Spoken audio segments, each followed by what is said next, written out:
Boa noite, irmãos. Graça e paz.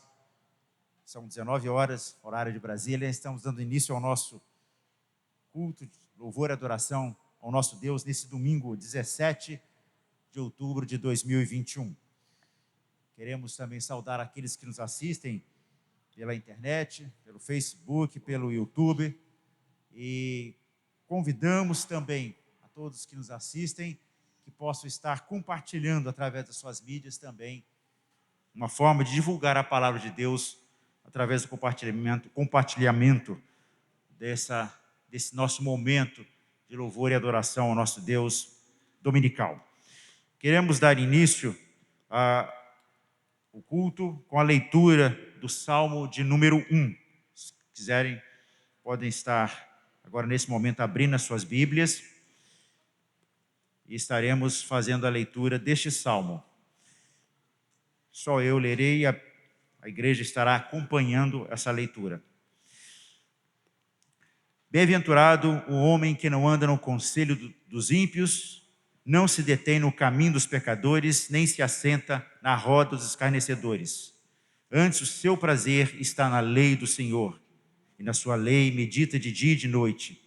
Ele é como a árvore plantada junto à corrente de águas, que no devido tempo dá o seu fruto, e cuja folhagem não murcha, e tudo quanto ele faz será bem-sucedido.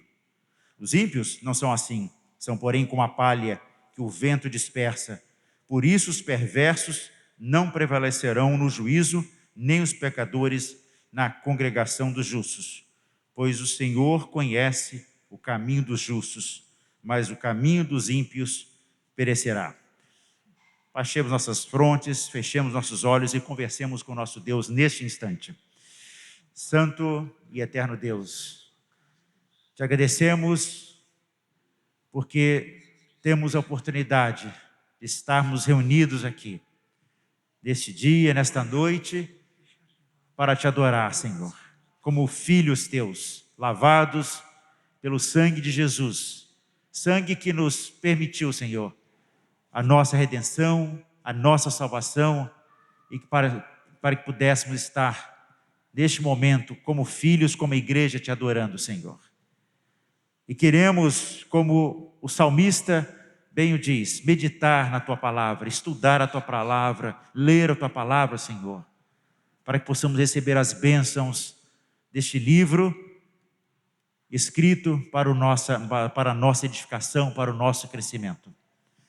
Fica conosco no decorrer deste culto, Senhor, que o teu Santo Espírito toque os nossos corações, que o teu Santo Espírito, Senhor, encha os nossos corações, fortalecendo assim a nossa vida espiritual. Nós te oramos, te agradecemos, em nome de Jesus. Amém. Agora sim, convido que os irmãos ainda agora de pé, estejamos lendo o Salmo agora de número 8, todo o Salmo de número 8 e ainda os versos de 1 a 2. Salmo de número 8 e o Salmo 9, os versos de 1 a 2. Faremos então assim agora, leitura alternada. Eu iniciarei com o verso 1 e daí em diante teremos a leitura alternada. A glória divina e a dignidade do Filho do Homem. Ó Senhor, Senhor nosso, quão magnífico em toda a terra é o teu nome, pois expuseste nos céus a tua majestade. Da boca de pequeninos e crianças de peito suscitaste força, por causa dos teus adversários, para fazeres emudecer o inimigo e o vingador. Quando contemplo os teus céus, obra dos teus dedos, e a lua e as estrelas que estabeleceste, que é o homem que dele te lembres, e o filho do homem que o visites? Fizeste-o, no entanto, por um pouco menor do que Deus, e de glória e de honra o coroaste. Deste-lhe domínio sobre as obras da tua mão, e sob seus pés tudo lhe puseste. Ovelhas e bois, todos, e também os animais do campo, as aves do céu e os peixes do mar, e tudo que percorre as sendas dos mares. Ó Senhor, Senhor, nosso, quão magnífico em toda a terra é o teu nome.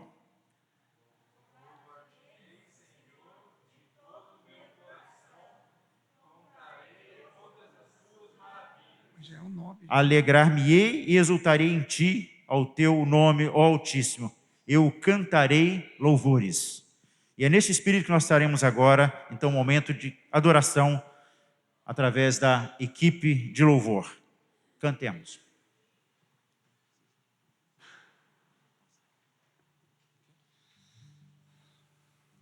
Boa noite, igreja. A paz seja convosco. A palavra do Senhor nos diz em Hebreus 12, já que estamos rodeados de tão grande nuvem de testemunhas, corramos com paciência a carreira que nos está proposta, olhando firmemente para o autor e consumador da nossa fé, que é o nosso Senhor Jesus Cristo. Essa canção diz: prosseguindo para o alvo eu vou, a coroa conquistar. Nós todos que estamos aqui, vamos entoar ao Senhor, louvando e engrandecendo o nome dEle. Amém?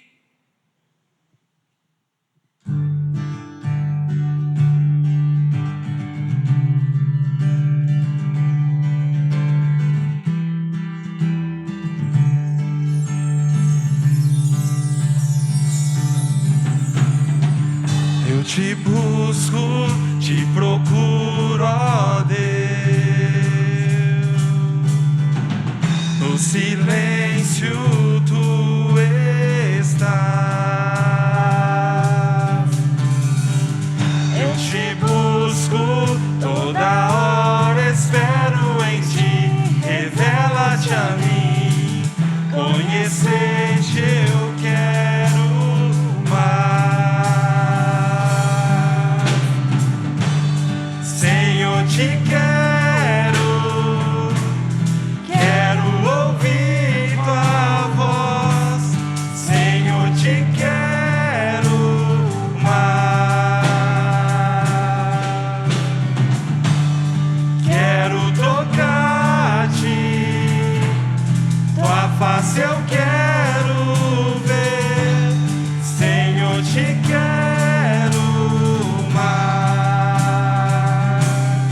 Prosseguindo para o alvo eu vou. A coroa conquistar.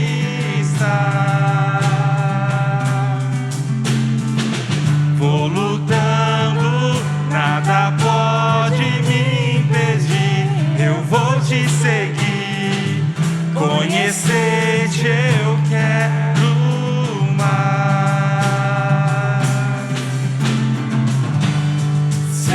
Te quero ouvir tua voz. Senhor, te quero mais. Quero tocar-te, tua face eu quero ver. Senhor, te quero mais.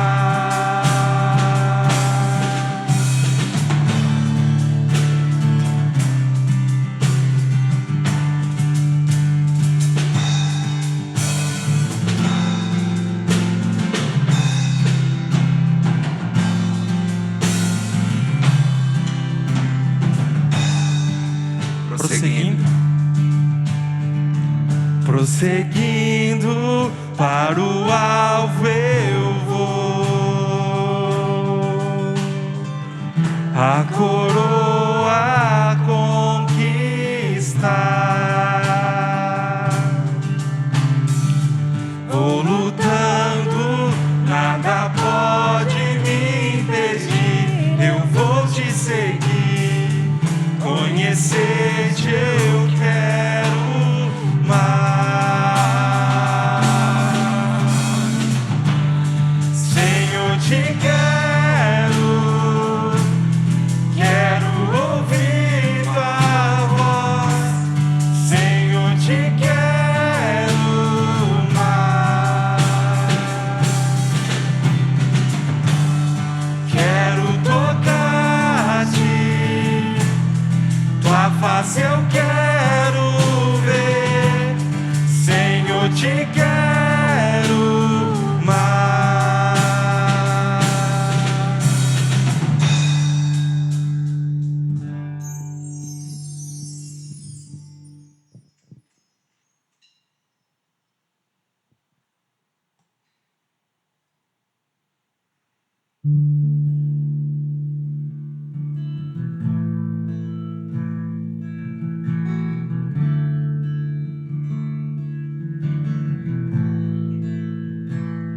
Se a minha alma teme o amanhã,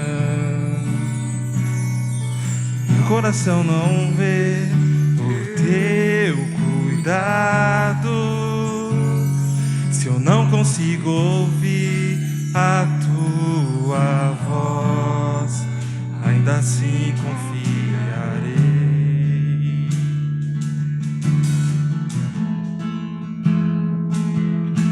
Eu sei que o meu Redentor vive, que se levantará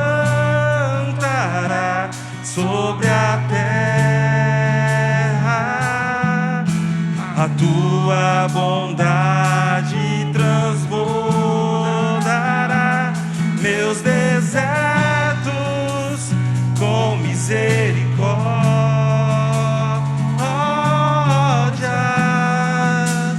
Tua forte mão guarda os meus dias, mesmo sem te ver, eu pertenço a ti. O teu perdão me cura, ó Deus, a tua cruz me limpa. Eu sei que não mereço, mas me amas com amor sem fim.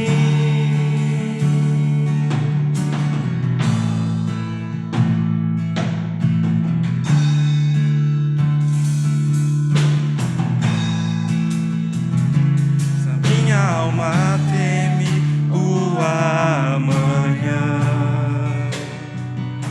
e o coração não vê o teu cuidado, se eu não consigo ouvir a tua voz, ainda assim confiarei.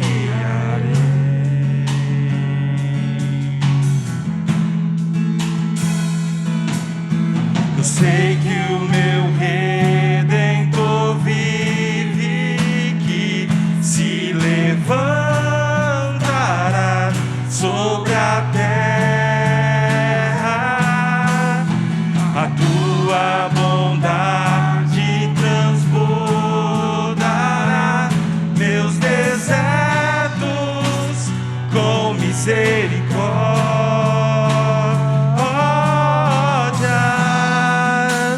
Tua forte mão guarda os meus dias, mesmo sem te ver, eu pertenço a ti. O teu perdão me cura, ó Deus, a tua cruz me limpa.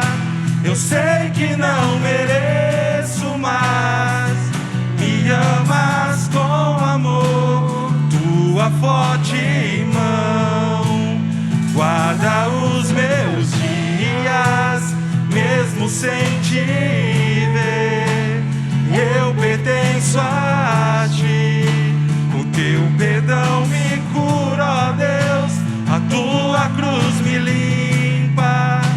Eu sei que não mereço, mas me amas com amor. Eu sei que não mereço, mas me amas com amor sem fim.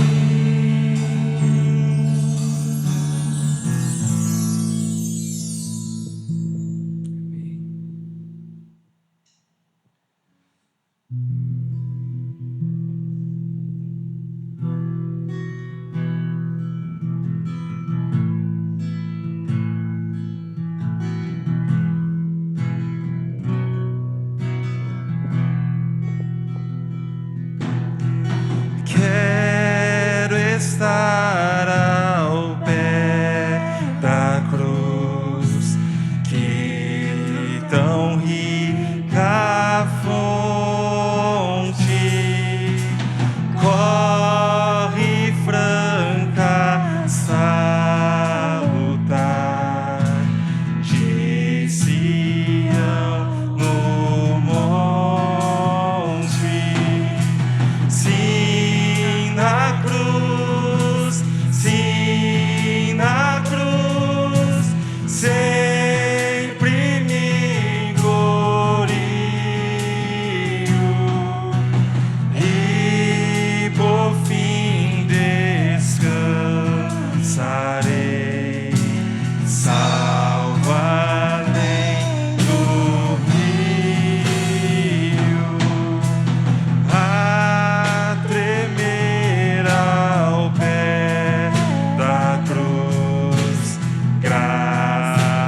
amor achou-me, matutina estrela ali, raios seus mandou-me. Sim, na cruz, sempre me glorio e por fim descansarei, salvo além do rio. Desta cruz desejo aqui sempre recordar-me, bela sombra, Salvador, queiras abrigar-me. Sim, na cruz, sempre me glorio e por fim descansarei, salvo além do rio. Junto à cruz ardendo em fé, sem temor vigio, firme até a pátria ver, santa além do rio. Sim, na cruz, sempre me glorio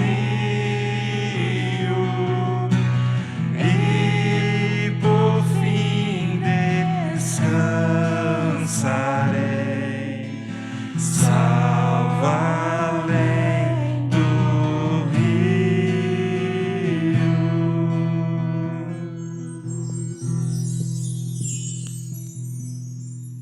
Amém.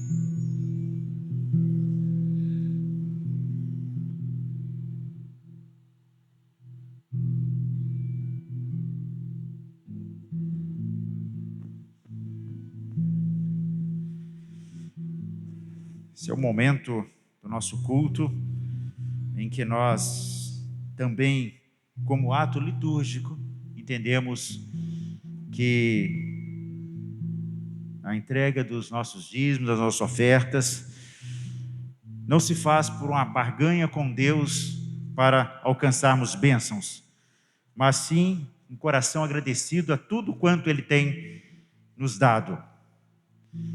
E cremos que Deus assim se agrada. O hino 60 diz que em tudo as tuas mãos, Senhor, nos tens enriquecido, e as provisões do teu amor bondoso nos conduzido. E é com muito sincero coração que a oferta aqui trazemos, recebe como gratidão de quanto a ti devemos. E nesse espírito nós estaremos entoando agora o hino de número 60. Os irmãos que vieram preparados poderão estar fazendo a entrega dos seus dízimos de gasofilácio à frente. Com a pandemia, temos também tido a oportunidade de fazermos através do depósito bancário via internet também. Cantemos assim o hino de número 60.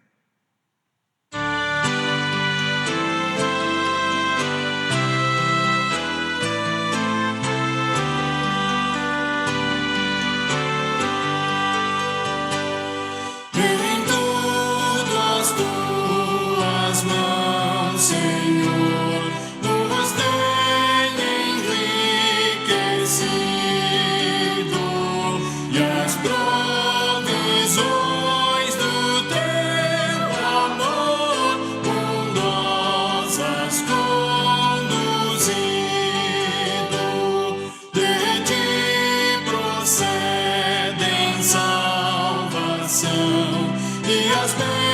bênçãos incontáveis que dia a dia, ó Pai, nos dão as tuas mãos amáveis.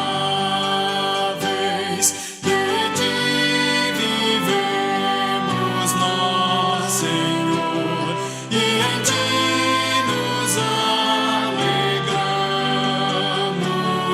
na comunhão do puro amor que em Cristo desfrutamos.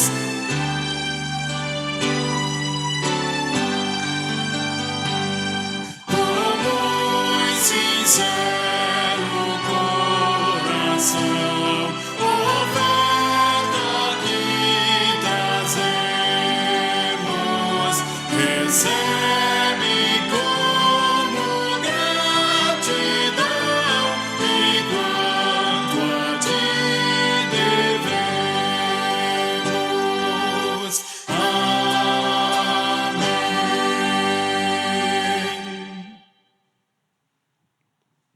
Oremos, irmãos. Senhor Deus, Pai querido, Pai amado, obrigado, Pai, pelos dízimos, ofertas depositados aqui no gasofilácio. Peço que o Senhor abençoe a cada família, Pai, aqui representada, e que o Senhor esteja conosco durante o culto. E peço também a bênção, Pai, na vida do nosso conselho que irá administrar esse dinheiro para a tua honra e glória, Pai. No nome do Senhor Jesus, que eu te agradeço. Amém. Amém, Senhor. Podemos assentar.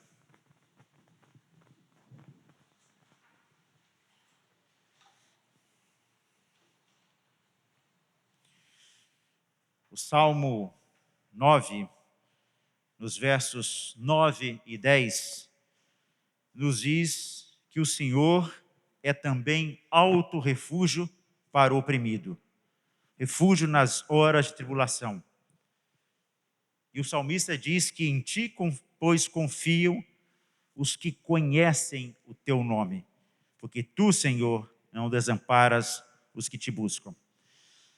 Nós vamos ter neste momento, nosso momento de oração silenciosa, nosso momento de contrição, confissão de pecados.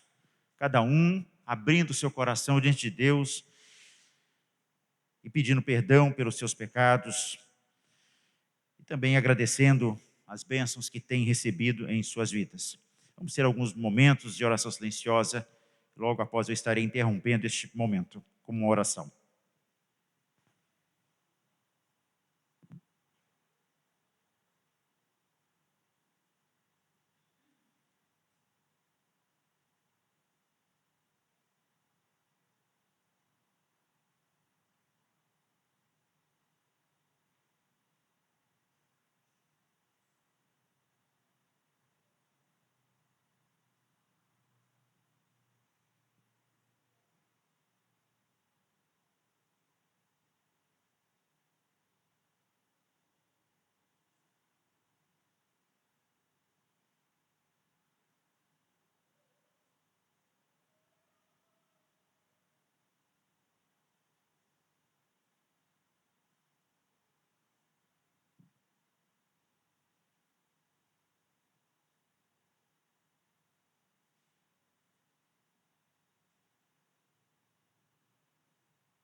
Deus Pai, Deus Filho, Deus Espírito Santo. A tua palavra nos diz que em pecado fomos concebidos, que em pecado nascemos, Senhor. E assim, carecemos, necessitamos da Tua graça, do Teu perdão, Senhor, para que possamos, assim, viver em conformidade com a Tua vontade, Senhor. Nesse instante, cada um de nós, de forma pessoal, nos apresentamos diante de Ti, Senhor, para Te pedir, então, perdão pelos nossos pecados. Mas não queremos ficar só nesta atitude de pedir perdão. Nós queremos pedir também, Senhor, que além disto, o Teu Santo Espírito possa encher as nossas vidas, tocar as nossas vidas e coração e mente, Senhor, para que tenhamos o desejo profundo nas nossas vidas de andarmos longe do pecado, de andarmos em santidade de vida, Senhor. Porque a Tua palavra também nos diz: sede santos como eu sou santo. E nós queremos, Senhor, num mundo tão, hoje, e como sempre, através dos tempos, o mundo de uma forma geral tão longe de Ti, Senhor, tão pecador. E nós, como filhos, como povo Teu, Senhor, queremos fazer a diferença através do nosso testemunho de vida, vivendo essa santidade, Senhor, que Tu nos convida, nos chamas e nos propõe, para sermos o bom perfume de Cristo, sermos a carta que o mundo possa ler em nós, a mensagem maior, que é a salvação em Cristo Jesus, Senhor. Enche-nos então, Senhor, do Teu Santo Espírito, para que possamos nos fortalecer, Senhor, e assim andarmos em santidade. Queremos também Te agradecer as bênçãos que Tens derramado sobre a vida do Teu povo, Senhor. E queremos pedir também, Senhor, que aqueles que necessitam, Senhor, das Suas bênçãos, necessitam do Teu amor, necessitam de Ti, Senhor, por algum motivo, que Tu possas estar atendendo a eles na conformidade da Tua vontade, da Tua graça, Senhor. Prepara-nos agora, Senhor, também para ouvir a Tua palavra, que a Tua palavra possa tocar aos nossos corações. Sabemos que é uma voz humana, mas uma voz que nós pedimos que esteja cheio do Teu Santo Espírito, a nos comunicar as palavras de vida que tem na Tua palavra e no ensino desta. Fica conosco, nós te oramos em nome de Jesus. Amém. Quero convidar nesse instante nosso pastor, reverendo Wilson, que nos trará a mensagem desta noite.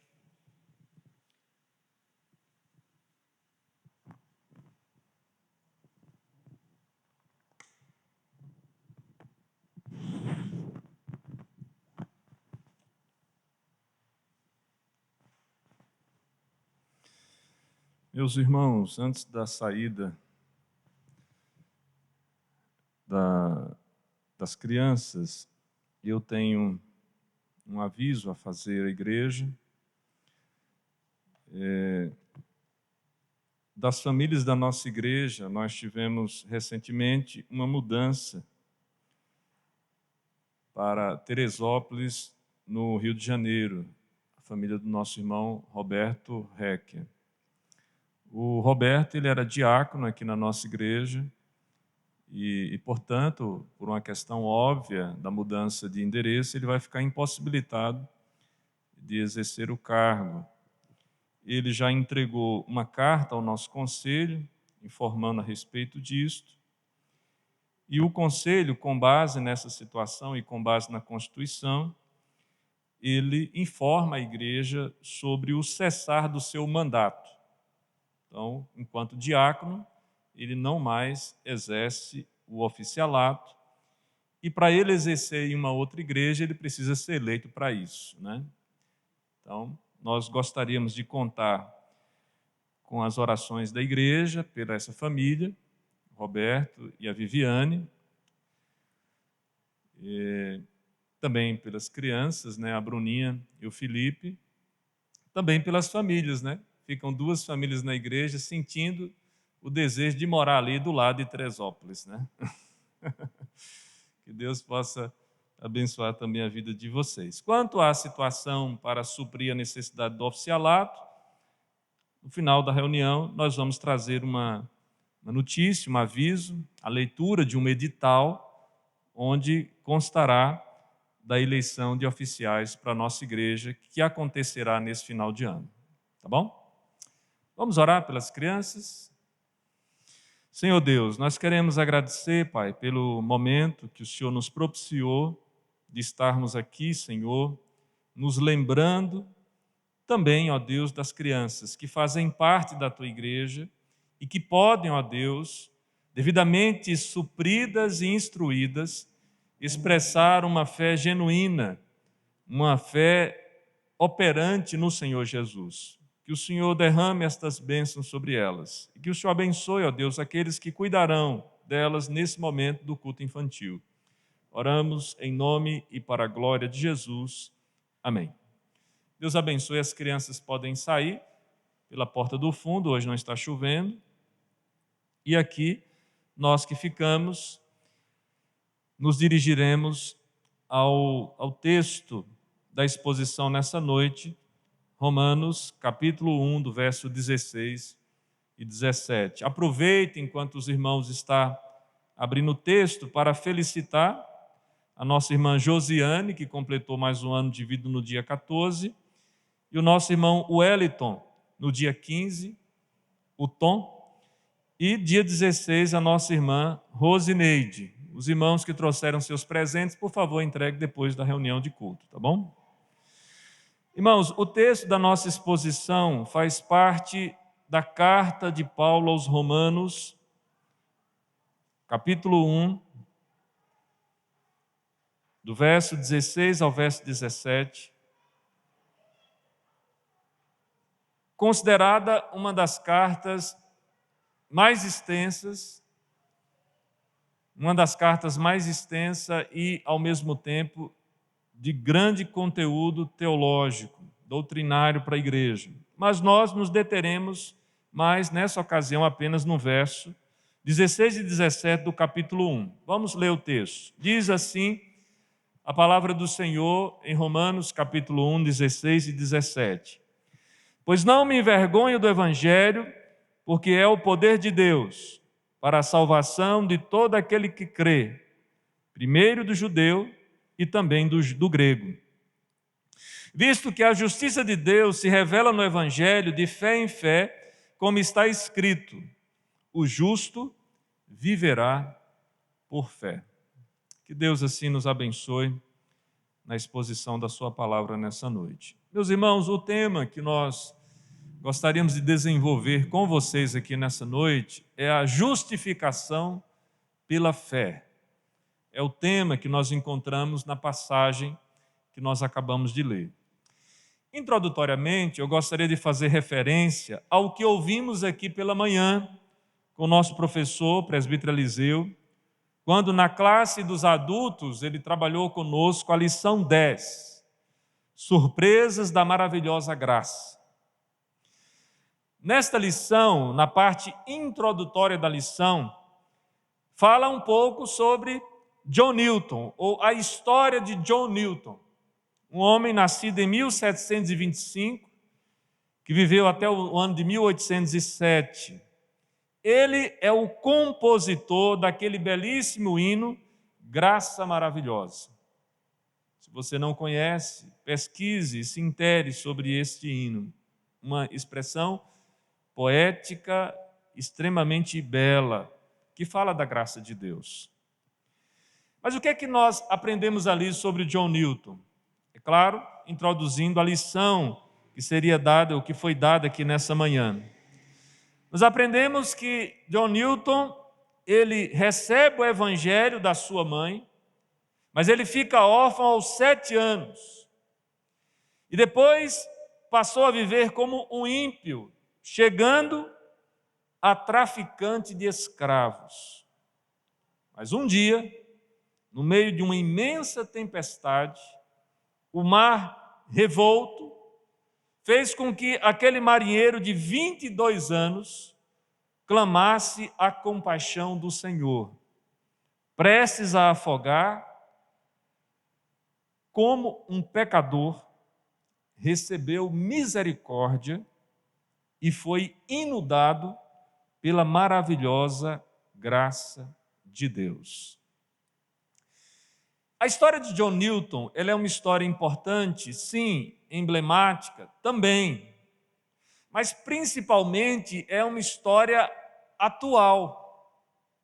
Porque a história de John Newton se repete na vida de muitos de nós, que um dia andávamos longe dos caminhos de Cristo e que, de repente, de acordo com o plano soberano de Deus, em uma determinada situação ou época da nossa vida, fomos visitados pela misericórdia e maravilhosa graça de Deus. E fizemos, com isso, a profissão de fé de que, embora sejamos miseráveis pecadores, Deus é um grande Salvador. Também utilizando aí dos conceitos que foram cunhados por John Newton. Meus irmãos, o texto que nós acabamos de ler, a carta de Paulo aos Romanos, traz para nós o fato de que o Evangelho é o poder de Deus para a salvação de todo aquele que exerce fé. Todo este que exerce fé, todo este que foi capacitado por Deus a crer na mensagem da salvação, experimenta do poder de Deus na sua vida. Porque somente o poder de Deus seria capaz de trazer vida para nós que estávamos mortos em nossos delitos e pecados. Mas agora que eu já estou aqui à frente, já estou distante, me permita tirar a máscara. Já me acostumei tanto, às vezes, que eu me esqueço. Essa está até confortável hoje. Mas é tão bom falar livremente. E a liberdade que nós experimentamos no falar e que Paulo está aqui empregando na sua exposição aos romanos é em decorrência da salvação que ele havia recebido da parte de Deus. Paulo é um destes que se percebe pecador, miserável, e que foi alcançado pela maravilhosa graça de Deus. E Paulo, quando ele escreve, ele vai falar explicitamente sobre o Evangelho. E Paulo não teme, Paulo não refuga em pregar o Evangelho. Paulo amava as boas novas de salvação. Em seu tempo, Paulo coexistiu com pessoas cultas, e Paulo era um homem culto. Paulo esteve em muitos lugares e conheceu certamente muitos filósofos daquela época. Paulo esteve em cidades como Atenas, Corinto, Éfeso e também Roma. Porém, em nenhum desses lugares, em nenhuma das circunstâncias, ou diante de quem quer que seja, Paulo teve vergonha do Evangelho. Pelo contrário, a sua declaração aqui no verso 16 é: pois não me envergonho do Evangelho. E se nós formos honestos e examinarmos outros escritos do apóstolo Paulo, nós vamos perceber que ele vai revelar nas suas linhas ser um servo orgulhoso, muitíssimo feliz por ter sido considerado digno de proclamar a salvação em Cristo e de não só ser salvo por Cristo, mas também de sofrer por conta dele. Basta nós olharmos aí o início da carta de Paulo aos Romanos. Volte os seus olhos ao primeiro capítulo. Veja como Paulo se apresenta e como ele se porta ou porta-se evangelicamente diante daquelas pessoas que estavam ali em Roma. Diz o texto: Paulo, servo de Jesus Cristo, chamado para ser apóstolo, separado para o Evangelho de Deus, o qual foi por Deus outrora prometido por intermédio dos seus profetas nas sagradas Escrituras, com respeito a seu filho, o qual, segundo a carne, veio da descendência de Davi e foi designado Filho de Deus com poder, segundo o Espírito de santidade pela ressurreição dos mortos, a saber, Jesus Cristo nosso Senhor, por intermédio de quem viemos a receber graça e apostolado por amor do seu nome, para a obediência por fé entre todos os gentios, de cujo número sois também vós, chamados para serdes de Jesus Cristo. A todos os amados de Deus que estáis em Roma, chamados para serdes santos, graça a vós outros e paz da parte de Deus nosso Pai e do Senhor Jesus Cristo. E ele começa, depois dessa primeira saudação. Primeiramente, dou graças ao meu Deus, mediante Jesus Cristo, no tocante a todos vós, porque em todo o mundo é proclamada a vossa fé. Porque Deus, a quem sirvo em meu espírito, no evangelho do seu Filho, é minha testemunha de como incessantemente faço menção de vós em todas as minhas orações, suplicando que, em algum tempo, pela vontade de Deus, se me ofereça boa ocasião de visitar-vos. Porque muito desejo ver-vos, a fim de repartir convosco algum dom espiritual, para que sejais confirmados, isto é, para que em vossa companhia, reciprocamente, nos confortemos por intermédio da fé mútua, vossa e minha. Porque não quero, irmãos, que ignoreis que muitas vezes me propus ir ter convosco, no que tenho sido até agora impedido, para conseguir igualmente entre vós algum fruto, como também entre outros gentios. Pois sou devedor tanto a gregos como a bárbaros, tanto a sábios como a ignorantes. Por isso, quanto está em mim, estou pronto a anunciar o evangelho também a vós outros em Roma, pois não me envergonho do evangelho. Continua Paulo no verso 16. O que é que Paulo está fazendo aqui, meus irmãos? Você viu a quantidade de vezes que a palavra evangelho aparece? Você viu que esse evangelho está sendo identificado como o evangelho de nosso Senhor Jesus Cristo? Você viu que o apóstolo Paulo, quando ele faz referência, ele está fazendo aqui a referência ao evangelho diante de uma cidade, a principal cidade daquela época, uma cidade cosmopolita, uma cidade que tinha influência, era a capital do império. As pessoas que moravam em Roma eram pessoas distintas. As pessoas batiam no peito e diziam que são cidadãos romanos. O cidadão romano precisa ter um tratamento seleto. Era a mesma coisa, ou similarmente, dizer hoje que somos cidadãos americanos, como o cidadão americano faz no mundo inteiro. E Paulo, escrevendo a estas pessoas seletas, mas que tinham sido alcançadas pelo evangelho, ele diz: olha, eu não me envergonho do evangelho. Mas qual é o motivo de Paulo não se envergonhar do evangelho?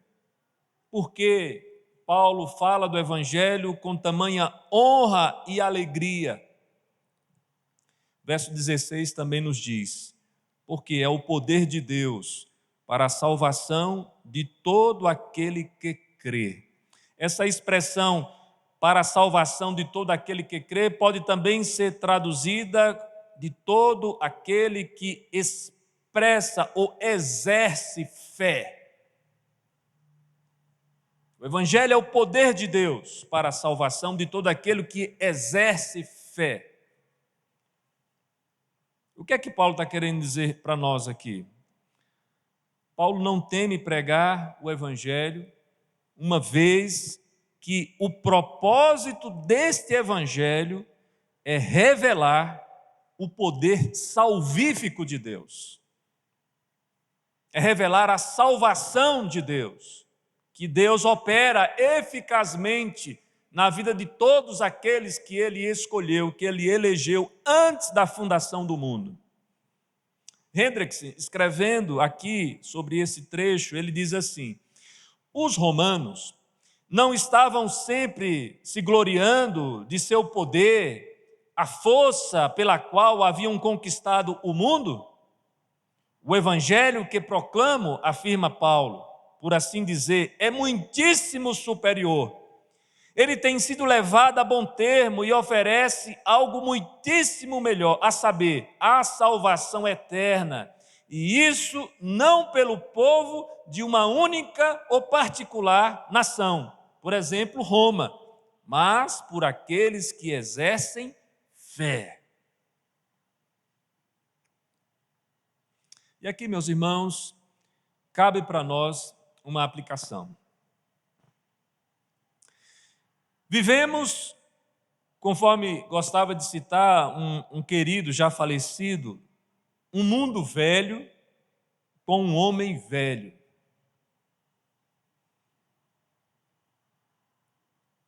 E nesse mundo velho, composto ou habitado por homens velhos, ou pelo gênero humano velho, a publicidade de maior importância é o fato de alguém ser notado, curtido, seguido, amado pelas massas e não cancelado.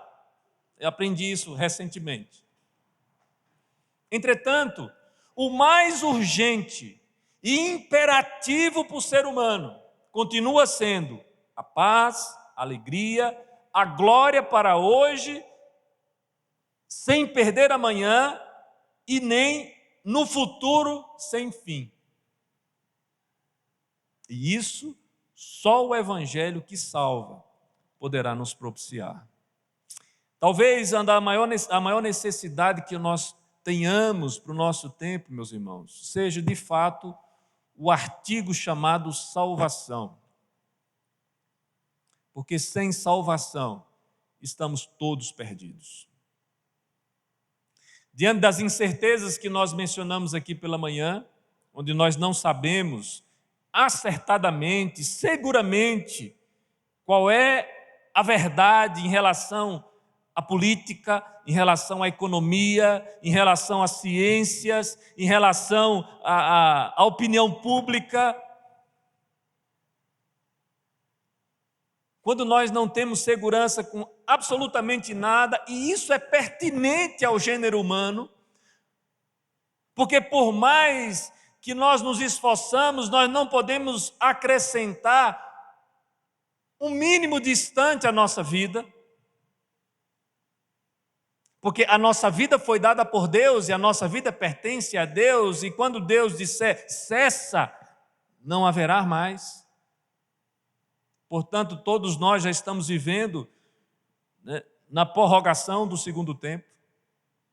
É Deus que está concedendo a cada um de nós, cada dia que nós acordamos e respiramos e percebemos, estou vivo.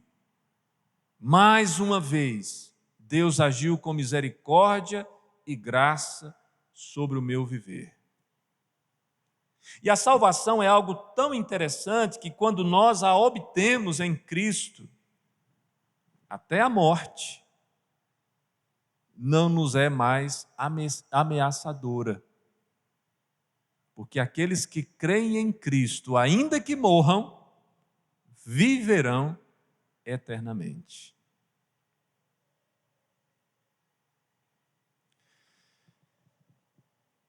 Mas a pergunta que precisa ser feita ainda para nós é: como este poder opera a salvação de acordo com os escritos do apóstolo Paulo? E aí nós podemos dizer que pelo menos de duas maneiras. Uma delas, negativamente. A salvação resgata os homens do estado de castigo que eles se encontram, de alienação de Deus, de ira de Deus e de morte eterna. Nós estávamos mortos em nossos delitos e pecados, éramos por natureza filhos da ira. Estávamos totalmente ignorantes, alienados de Deus. E o Senhor Jesus nos alcançou. e nos iluminou a mente através da ação do Espírito Santo.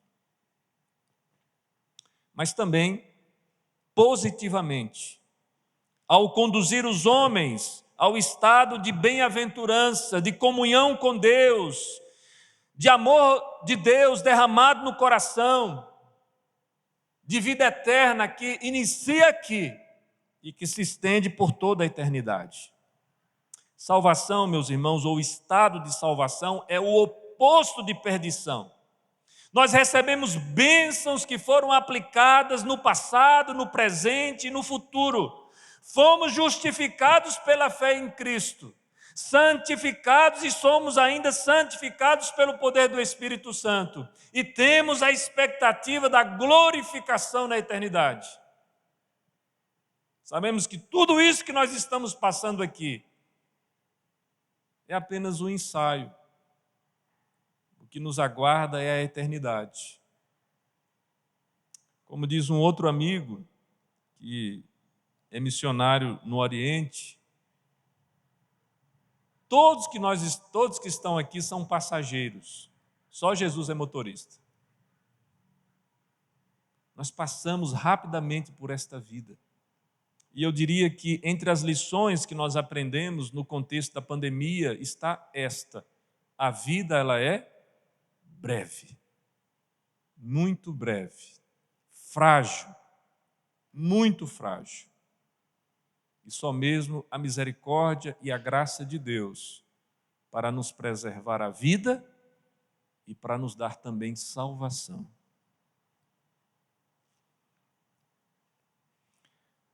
E todo aquele que exercer fé, a despeito da raça, nacionalidade, idade, sexo, condição social, grau de educação e cultura, pode ser alcançado pela salvação em Cristo. Aqueles que exercem fé, aqueles que exercem confiança, segurança, aqueles que foram reconciliados, que estão convictos que por meio de Jesus Cristo, do sacrifício expiatório, seus pecados foram perdoados, seu débito foi cancelado e agora se constituem filhos adotivos do Rei. Pertencemos a Deus, fomos comprados por sangue, fazemos parte agora da sua família, não tememos mais nem mesmo a morte, porque estamos com Cristo.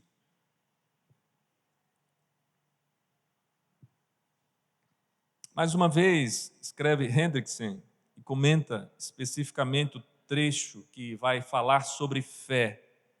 E Hendrickson, nesse pequeno trecho, traz algo extremamente relevante e aplicável à vida da igreja em nosso tempo.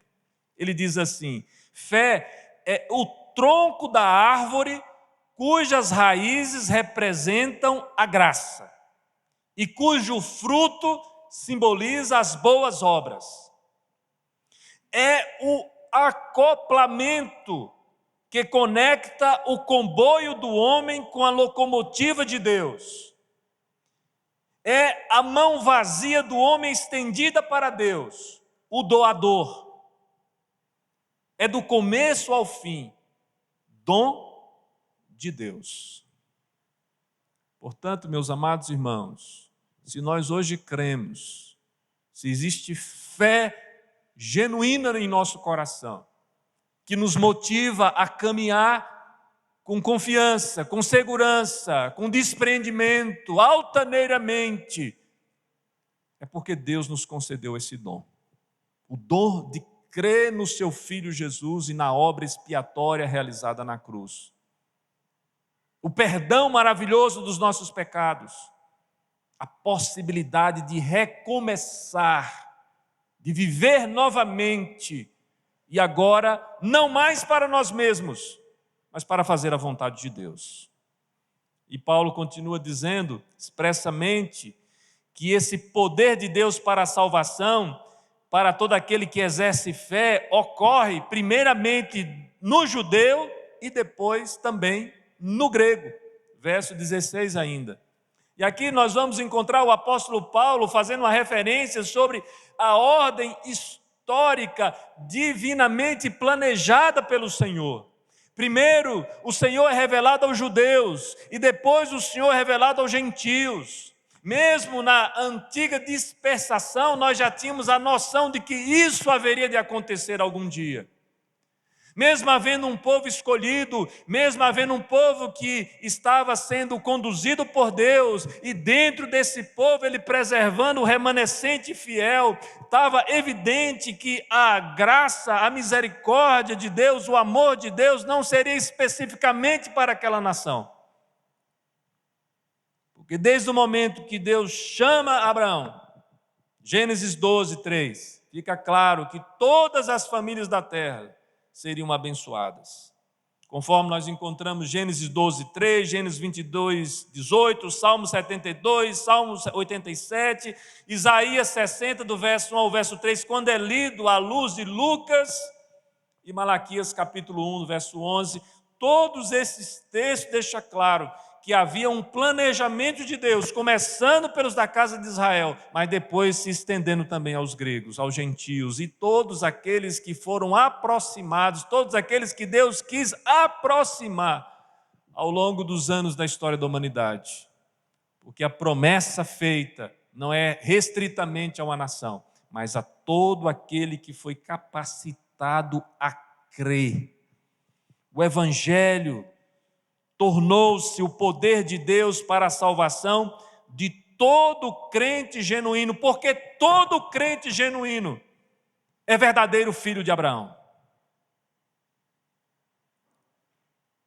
Nessa lição, meus irmãos, nós percebemos aqui que não é a agremiação religiosa, que não é a placa denominacional que salva aqueles que foram separados por Cristo. E alguns pastores mais antigos diziam assim que muitos ficariam contrariados quando chegasse ao céu. É claro que isso é apenas uma anedota, porque chegaria no céu e encontraria pessoas de outras denominações que ele falava assim, essa denominação deveria ser salva. Independente da denominação, independente do julgamento que nós temos para as outras pessoas, ou das outras pessoas. O salvo é aquele que é capaz de exercer fé genuína em nosso Senhor e Salvador Jesus Cristo. E como Paulo prova, uma outra pergunta, que o Evangelho é de fato o poder para a salvação de todo aquele que exerce fé. Veja o que diz o verso 17 agora. Visto que a justiça de Deus se revela no Evangelho, de fé em fé, como está escrito, o justo viverá por fé. E aqui permita-me fazer uma alusão a um dos personagens da Reforma Protestante, Martinho Lutero.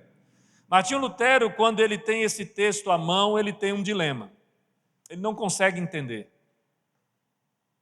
Lutero, ele tinha uma concepção inicial de Deus, onde a única perspectiva que ele conseguia abstrair sobre essa relação Deus e o homem era que o homem fosse castigado, danado eternamente no inferno. Porque quando Lutero olhava especificamente esse texto, tendo na sua mente a justiça retribuidora de Deus, ele dizia, não sobra nada. Porque se Deus for retribuir de acordo com as obras dos homens, o que resta a esse homem é apenas a condenação e a destruição eterna. E é nesse sentido que o Espírito Santo de Deus vem e ilumina Lutero. Lutero é iluminado ao ler esse texto. E o texto que ele julgava está encharcado, de justiça retribuidora de Deus, estava, na verdade, era implícito nele a justiça gratuita de Deus. E aí Lutero, quando ele tem os seus olhos abertos de que a justiça que o texto está falando é a justiça gratuita de Deus, que a salvação de Deus está gratuitamente sendo imputada ao pecador pela soberana graça dele, com base na expiação substitutiva de Cristo. Lutero, então, compreende tudo. E você pode dizer assim, mas eu não entendi absolutamente nada, pastor, do que o senhor falou. Certamente, meus queridos, porque é uma longa proposição teológica, mas permita-me explicar para você de uma maneira mais simples.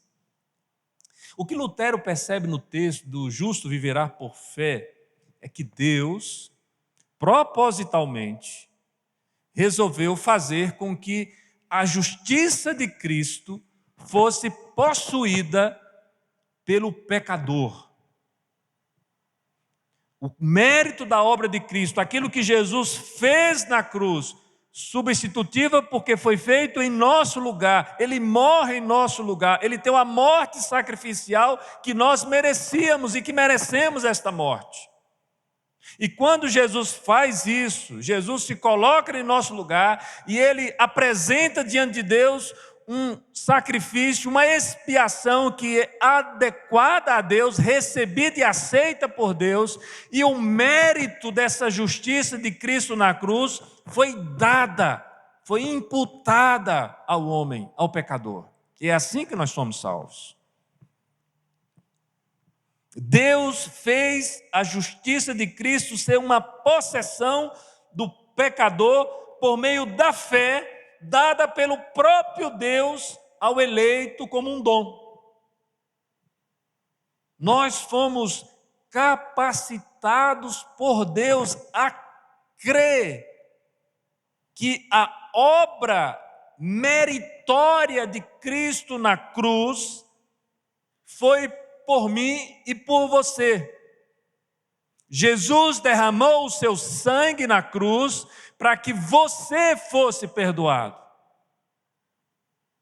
Todos aqueles que creem nisso, não importa a gravidade do seu pecado, não importa se seu pecado é considerado pela cultura um pecadinho ou um pecadão, não importa as consequências do seu pecado, porque elas são variadas.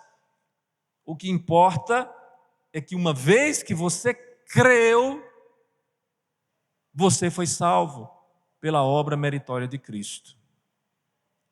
E aqui, meus irmãos, cabe até uma pastoral, uma breve pastoral para nós. Muitas vezes nós pecamos, e sim, pecamos, por palavras e ações, por ações e por omissões, e confessamos os nossos pecados.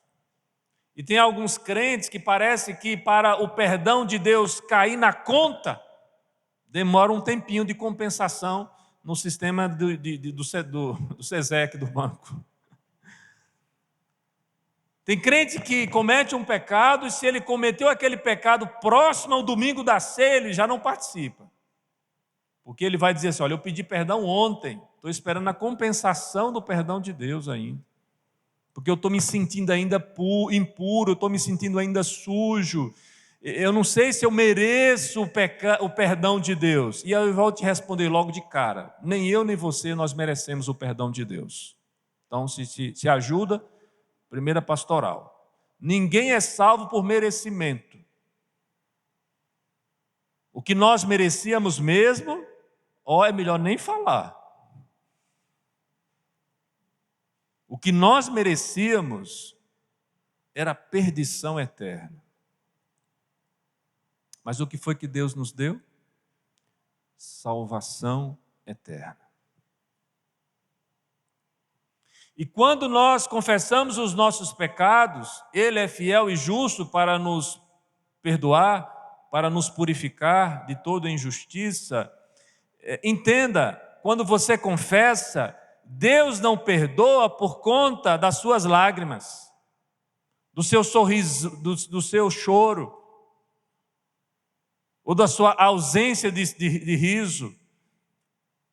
Deus não te perdoa porque o argumento que você usou, aquele momento que você deu aquela pausa, aquele momento que você sentiu emocionado e quase chorou, não é por isso que Deus te perdoa. Deus te perdoa porque quando Ele olha para você, pecador, Ele vê o sacrifício do seu Filho na cruz.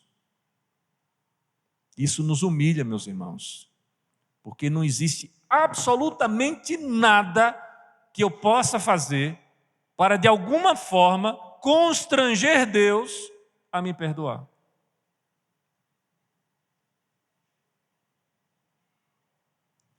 Eu acho interessante, nós seres humanos temos essa dificuldade de lidar com o perdão de Deus de uma maneira incrível. Não só os seres humanos, eu percebo. Todo ser que faz alguma coisa errada. Um cachorro faz uma coisa errada em casa, quando você chega em casa, você já percebe que ele aprontou. Ele já está diferente. Você só precisa esperar para você saber o que é que ele fez. Um filho comete um erro, quando o olhar do pai ou da mãe repousa sobre ele, você já descobre, ele já começa a se entregar, já começa a se justificar, já começa a apresentar as razões pelas quais ele não fez aquilo que ele fez. E nós, diante de Deus, homens, mulheres, crianças, quando nós estamos diante de Deus, um Deus maravilhoso, perdoador, longânimo, bondoso, que visitou a todos nós com misericórdia e graça, e Deus diz: olha, arrependa-se, confesse os seus pecados, vá e não peques mais. Nós desconfiamos, porque, como diz o ditado popular, quando a esmola é grande, o cego desconfia. Só que essa desconfiança que nós temos, ela é ofensiva a Deus. Porque nós não estamos desconfiando de qualquer ser, nós estamos desconfiando do Senhor Deus, Criador e sustentador de todas as coisas, que entregou o seu Filho para morrer no meu e no seu lugar, e que imputou a justiça dele, creditou a justiça de Cristo na nossa conta, e isso de uma vez por todas.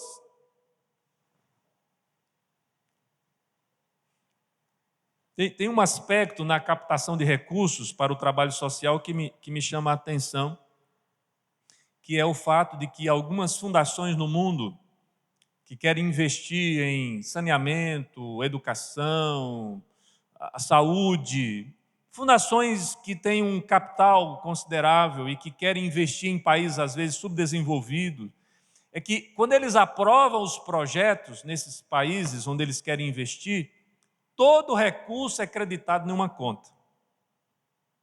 E à medida que o projeto vai sendo executado, os recursos vão sendo liberados para a execução do trabalho. Eu diria, meus irmãos, que é um excelente ilustrativo para o que aconteceu conosco.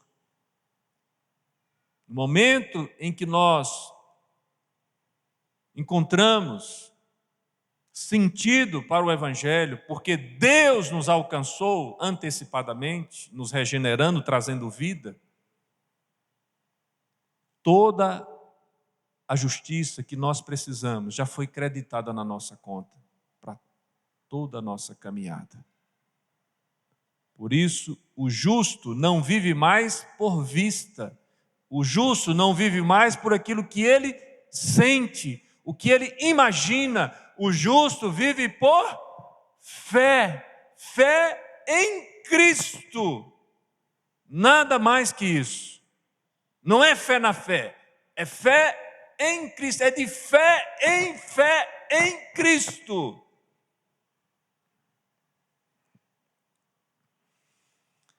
A justiça de Deus, segundo Lutero, depois que ele teve a sua visão iluminada, e também segundo Calvino, indica que a justiça que tem valor diante de Deus já foi realizada por Cristo na cruz, o que realmente é valioso para Deus.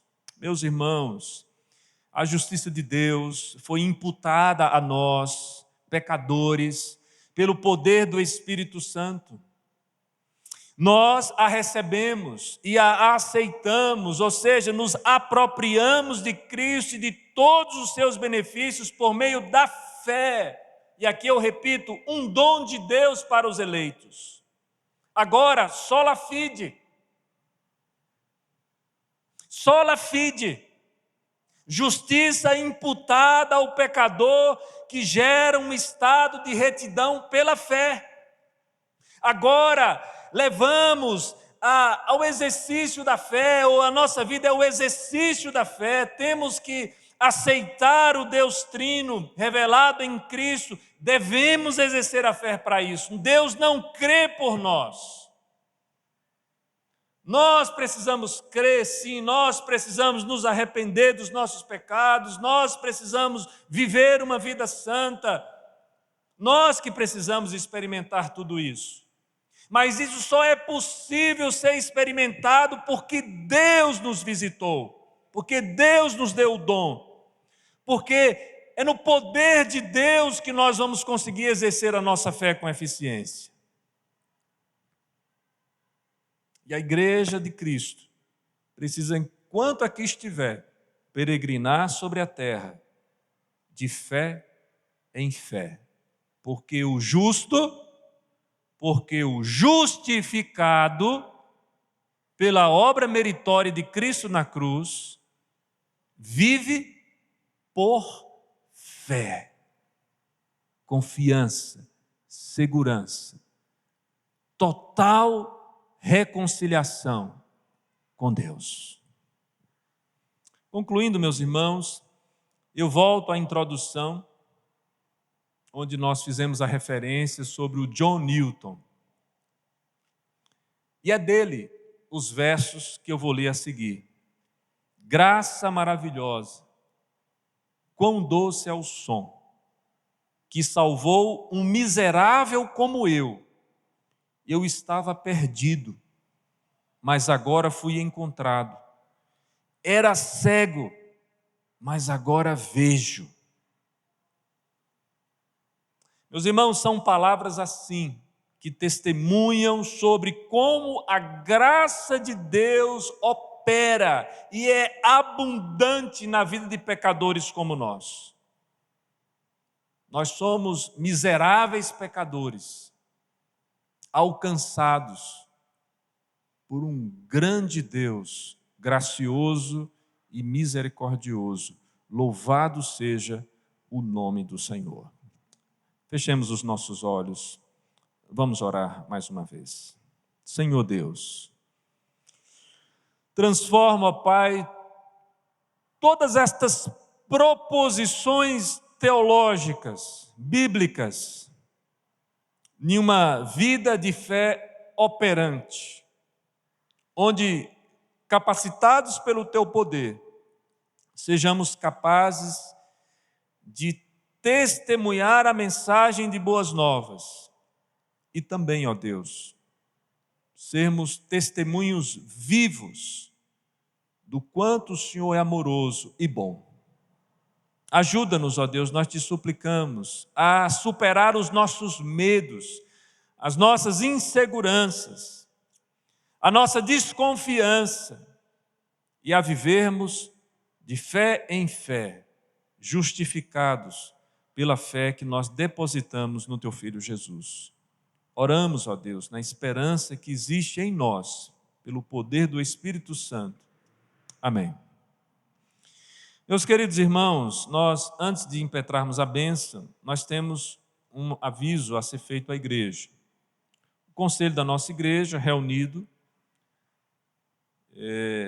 tomou a seguinte decisão no sentido de suprir a necessidade dos oficiais aqui da igreja.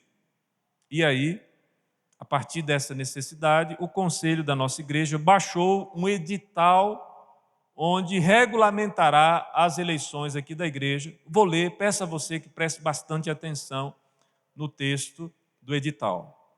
O Conselho, com base nos artigos 54, caput e parágrafo 1º, artigo 83, a linha D, artigo 111 da CIPB, sugerirá nomes dos que lhe pareçam aptos para os cargos e baixará instruções para o bom andamento do pleito com ordem e decência.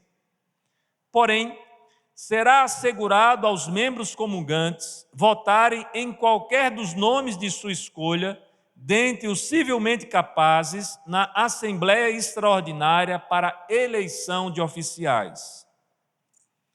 Em caso de dúvida sobre o processo da eleição ou sobre o edital, Os membros deverão recorrer ao pastor ou aos presbíteros, membros do conselho.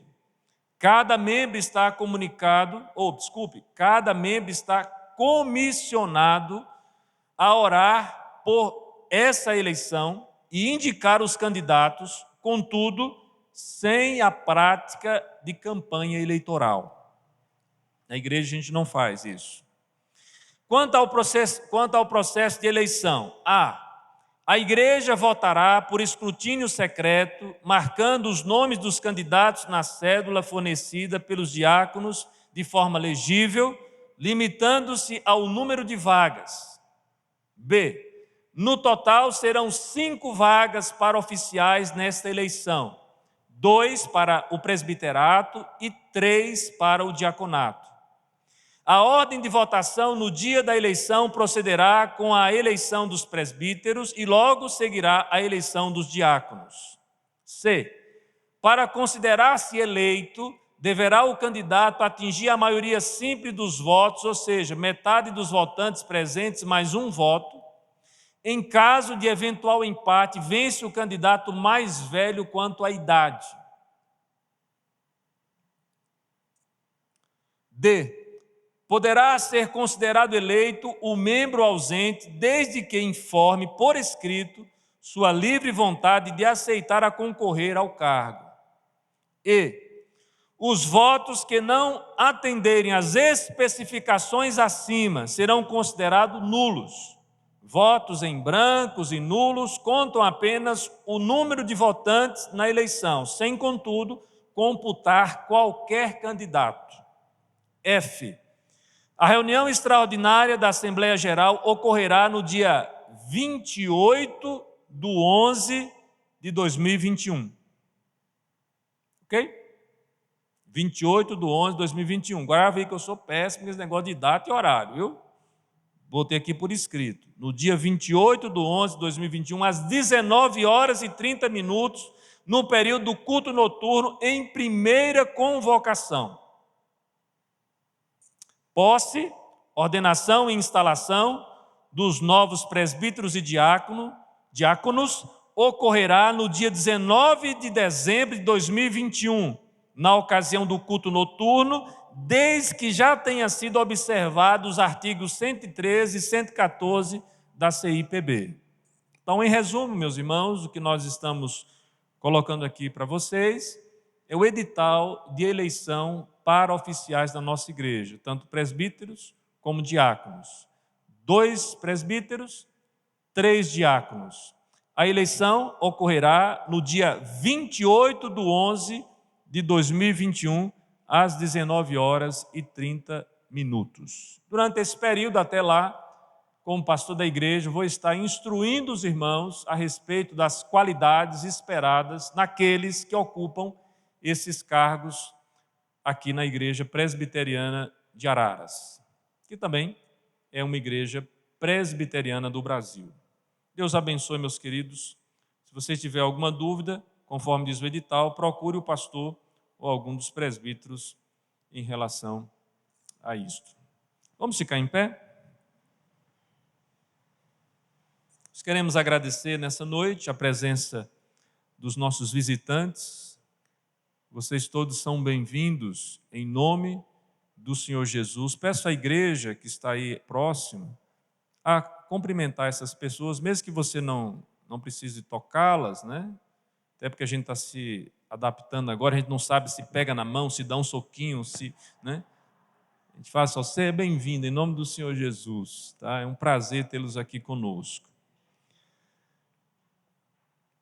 Gostaríamos de pedir à igreja que mantivesse as suas orações pela nossa irmã Ana Baguim e a sua família, a sua mãe, que está hospitalizada, num estado de saúde bastante delicado. Pedimos à igreja que esteja orando pela primeira conferência de ação social no semiárido baiano. Vai acontecer no dia 19 e 20 deste mês, com a presença do Robson Grangeiro, que é o chanceler da Universidade Mackenzie, o reverendo Mariano, que é secretário executivo do Conselho de Ação Social da nossa igreja, e o reverendo Joer, que é o diretor de Responsabilidade Social e Filantropia da Universidade Mackenzie.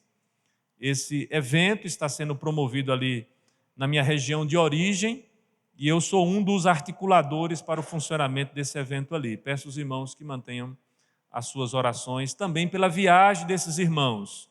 Eles sairão aqui de São Paulo, todos três, a partir da segunda-feira, chegando em Salvador pela manhã, vão se deslocar de Salvador até João Dourado, em torno de uns 400 a 500 quilômetros, e estarão ali 2 dias trabalhando intensamente na região ali do semiárido baiano e depois se deslocando para João Pessoa, na Paraíba, e outros compromissos que eles têm lá. Que Deus possa abençoar a vida desses irmãos. Vamos orar? E assim já impetrando uma bênção sobre a vida de vocês. Senhor Deus, obrigado por essa noite. Derrama as tuas bênçãos sobre nós. Alimenta no coração da tua igreja uma fé genuína para o louvor da tua glória, Senhor. Receber a bênção, meus irmãos. Que a graça do nosso Senhor e Salvador Jesus Cristo, que o amor do Deus Pai Todo-Poderoso, Criador e sustentador de todas as coisas, que o consolo do Espírito Santo de Deus esteja sobre todos nós.